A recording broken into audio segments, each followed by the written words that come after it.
سلام. اگه یه لباسشوی جدید خریدی و نمیتونی چطوری ازش استفاده کنی، حتما این ویدیوی منو ببین. بیا. میخوایم داخل لباسشوی جدیدمون لباس بندازیم. اگه درشو باز کردیم، با همچین طراحی شیشه لباسشویی مواجه شدید. یه خط صاف، یه خط شیب دار.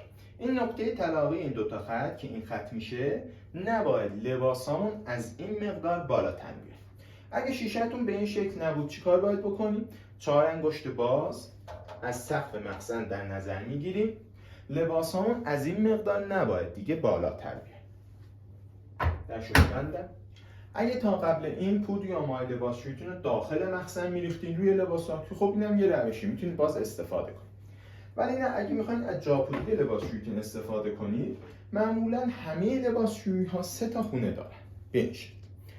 خونه سمت راست از این سمت که با آیکون یک خطی مشخص شده، خونه پریواش یا پیش شستشوی ما هستش، مخصوص لباسایی که بیش از حد چرکن. اگه همچین لباس چرکی داره تو خونه، میخواین یک بار با یه پودر بیشتر بشورید، باید تو این قسمت پودر یا مایعتون رو اضافه کنید.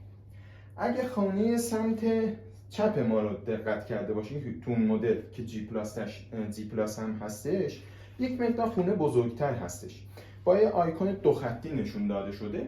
منظور خونه شستشوی اصلی ما هستش که تو هر بار شستشو کافیه پودر یا مایع رو تو این قسمت اضافه کنیم تا لباسشویی واسه ما لباسامون رو بشوره.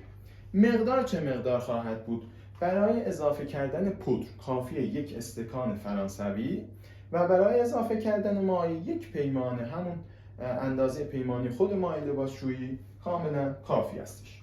خونه وسط خونه نرم کننده ما هستش. اگه از نرم کننده استفاده میکنید، کافیه که حتما اونو با آب رقیق کنید، بعد تو خونه وسط یا نرم کننده بریزید تا واسه ما عملیات شستشو رو انجام بدید. معمولا بسته به مدل های لباسشوییمون، خب دستگاه ها روشن و خاموش میشه. تو این مدل دکمه روشن خاموش ما با ولوم یکسان هستش، وسط خاموش، سمت راست و سمت چپ برنامه های ما روشن میشه.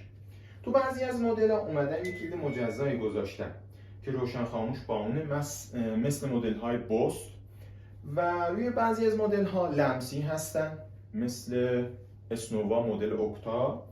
روی یک سری هم از مدل ها مثل دیو پریمو دکمه روشن خاموش وسط ولوم تعبیه شده که ولوم یک بار فشار بدین داخل روشن، یک بار فشار بدین خاموش میشه. تو این مدل ما روشن خاموش با ولومه. و در مورد برنامه ها، ببینید همه لباسشویی ها معمولا برنامه سنتتیک رو دارن. چرا سنتتیک رو میگم؟ سنتتیک رو میگم که برای شستشو یک برنامه خوبی هستش. معمولا تایمش 1 ساعت تا 1 ساعت و نیم هستش. روی این مدل 1 ساعت و 18 دقیقه.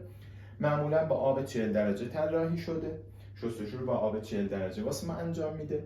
از نظر مراحل شستشو مناسب هستش. شما برای شستشو نمیدونید از کدوم برنامه استفاده کنید، برنامه سنتتیک رو انتخاب کنید، دکمه استارت لباسشوییتون رو بزنید، شروع کنه به شستن. بعد چند بار استفاده خودتون میفهمید که آیا این برنامه باب سلیقتون هستش یا نه. اگه باب سلیقتون نبود، میتونید برید خب سراغ گزینه‌های دیگه‌ای که هست روی لباسشوییتون. و در مورد برنامه‌های شستشو هم اینم بگم که برنامه‌های شستشو فقط در زمان، در دمای آب و تعداد مراحل شستشو، یعنی آب کشی، خشک‌کن، این تفاوت‌ها رو با هم داره، تفاوت دیگری نداره. کافیه هر برنامه‌ای که انتخاب کردید دکمه استارتتون رو بزنید. روی مدل وقتی دکمه استارت رو میزنم، در ما قفل میشه، آیکون قفل روی صفحمون میاد. تو این حالت شروع میکنه به آب کشی کردن، چند مرحله آب کشی، چند مرحله تخلیه. معمولا تو مرحله آخرمون خشک‌کن رو داریم. بعد 1 ساعت و 18 دقیقه گفتم روی این مدل، بعد 1 ساعت و 18 دقیقه میایم ببینیم که روی صفحمون نوشته end، یعنی شستشو تمام.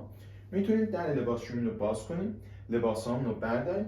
پیشنهاد من این هستش که بعد اینکه شستشوی ما تموم شد، اگه آبی تو این قسمت لاستیک دور دربمون بود، اونو حتما تمیز کنیم چون لکه نندازه. و اگه هم تو خونه بچه نداره، حتما درشو باز بذارید لباسشوییمون 10 دقیقه 20 دقیقه رطوبت داخلش تخلیه بشه، خیلی خیلی خوب هستش. وقتی که لباسشویی خاموش شد، ما میدونیم دفعه بعد باز به این منوال بریم جلو. ولی چند تا نکته ریزم بگم خدمتتون. اگه لباسشویی دارید، پتو، روفرشی و حوله‌های پوشیدن، تن‌پوش به هیچ عنوان داخلش نشویید، چون قاتل لباسشوییتون هستش. امیدوارم این ویدیو به دردتون بخوره. با تشکر.